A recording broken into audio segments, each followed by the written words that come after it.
She Geeked On here. Today, I went shopping.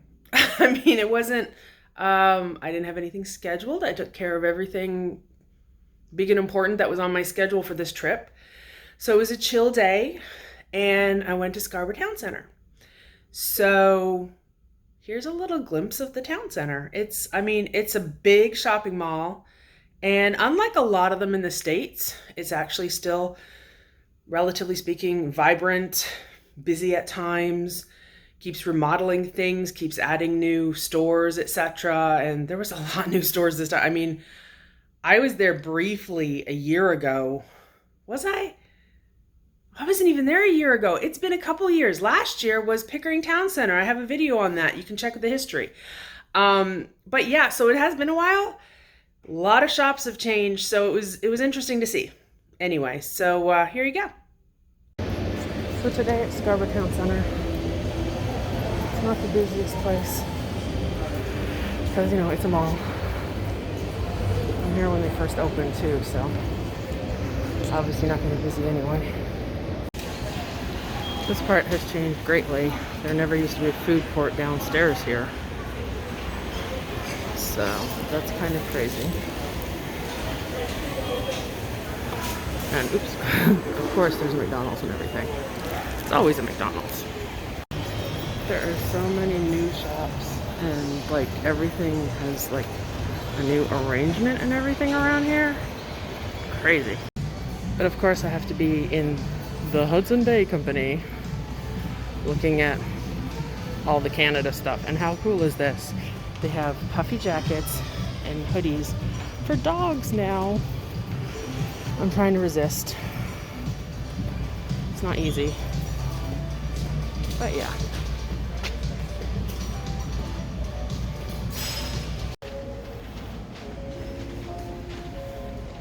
Sometimes it gets difficult. So yeah, this is the baggage I came back with today. Who wants a reveal? Woo! So that was the excitement of the mall. And you saw there I have a bit of a stash that I brought back with me. My arms were getting sore by the end, and my back was starting to ache because I'd been there for 2.5, 3 hours. I was literally just browsing around. I was doing the old school mall thing. Usually I'm not much of a shopper, so it's like in and out. Like I know what I want, I go in, I get it, I leave. Well, of course, there was a couple things I really wanted to look at and possibly buy this time, but I didn't really have much specific in mind, and I wanted to explore some of the stores. So anyway, now that you know what's coming, here's my, here's the stash. Here's what I brought back. So one thing I bought was books. These are ones that would be very difficult to find in the US, not even on Amazon or that kind of thing, because they'd be considered imports. They're Canadian authors. The first one is The Marrow Thieves, which is a thriller, sort of dystopian future sort of thing, where natives, indigenous people are being hunted for their bone marrow for reasons to be discovered. But you can see it's, you know, got all kinds of nominations, awards, and that kind of thing. And I went with that. I wanted to buy an indigenous author. I wanted to read one. So there we go. Catherine Hernandez, Crosshairs. This is a thriller. This is another dystopian one. I'm just, you know, giving brief looks here. But it sounded pretty interesting. And again, because it's a Canadian author, I can't easily find it in the US. So there we go. And Hench was on my reading list for this year. One of the challenge prompts for the Rubber City Book Posse, look it up, reading challenge, was a book recommended by a celebrity. This was recommended by the actor who plays Appa on Kim's Convenience. You may have also seen him show up in The Mandalorian. He's a super geek. He actually does cosplay of various, he makes his own Star Wars costumes. But anyway, hench is, as you might suspect, to do with henchmen.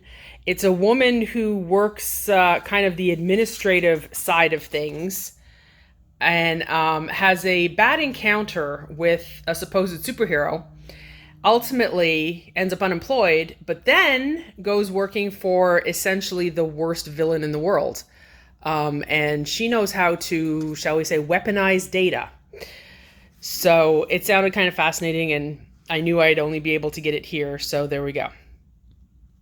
The next bit of goodies is from Roots.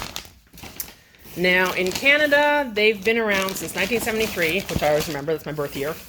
And they're known for their athletic wear.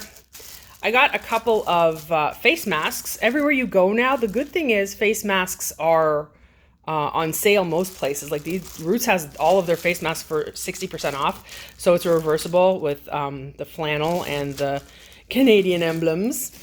Got a hoodie. I don't know how many Roots pieces of Roots clothing I have, but I really kind of wanted this hoodie because it's got the old school logo on it.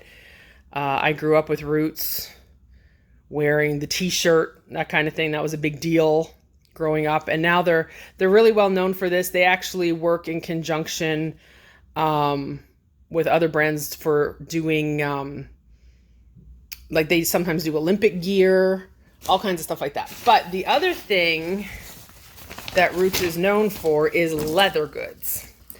And I've been waiting. I knew that the next time I came to Toronto, I was going to get myself a new purse. Because I'm actually in need of it. Mine is, getting threadbare and almost has holes in it. So I figured, you know what? I'm going to splurge a little and get a good leather purse from Roots. So that's what I did. At the Bay, they had some of their Canada gear on sale. So hubby said he could always do with another hoodie. And I just thought this was a pretty cool t-shirt. Canada 1867, true north, strong, free. It was just kind of a cool sort of thing. So I got those on sale. There were also some really interesting Asian, or I guess you could say maybe Asia-based stores that for some reason are now in Scarborough Town Centre selling things. But I couldn't resist. In one shop they had cutesy little stickers, so I'm like, okay, I have to get these cutesy little stickers. And then there was this other shop called Miniso that had all this licensed Marvel and We Bare Bear stuff. I don't know if you ever watched We Bare Bears, but for some reason hubby and I have a thing about that. So, and it was relatively cheap stuff. So I got a few things that I thought we'd actually use around the house because we decorate with geeky stuff. So these are actually adhesive hooks that I figured we could use in our game room where we tend to have a lot of that kind of thing. I don't know what this is for, but I got it for free. It's like Captain America head on a stick. I figure hubby could have it and hit things with it. And then I got us 2 tumblers. Hubby gets Captain America with America's ass on the back. And I got Captain Marvel with her on the back. I thought those were cute. And of course, I had to get the Halloween bear Grizz from We Bare Bears just because they had so many We Bare Bear things. And I'm like, I have to get a little something. So that's my corny little stuffed toy I'll be taking home. But hey, it's a Halloween decoration technically, okay? That's what I bought. Mostly Canadianisms, Canadian stuff, or stuff, those few little Marvel things. I haven't seen those anywhere else. Like that shop was full of Marvel and We Bare Bear and a few other brands, but it was all the kawaii and cutesy kind of stuff, which I haven't seen for sale anywhere except online. So I was pretty happy with that. It was difficult only getting a couple things. And I kept telling myself, I don't need it. I don't need it. I can maybe find it somewhere else once I get home. I don't need it here. It's not always easy to do that. But anyway, I did buy a couple other things that are a surprise for hubby, but he watches my videos and I don't want him to see it until I get home. And I also bought some clothes, but just like a pair of jeans, a shirt, and like this light jacket. So I figured you probably wouldn't care that much about it. So I didn't post those. I posted mostly the Canadianism stuff. I hope you liked it. And if you had an interesting shopping trip or something, drop me a link in the comments. I'd watch. Why not? Bye for now.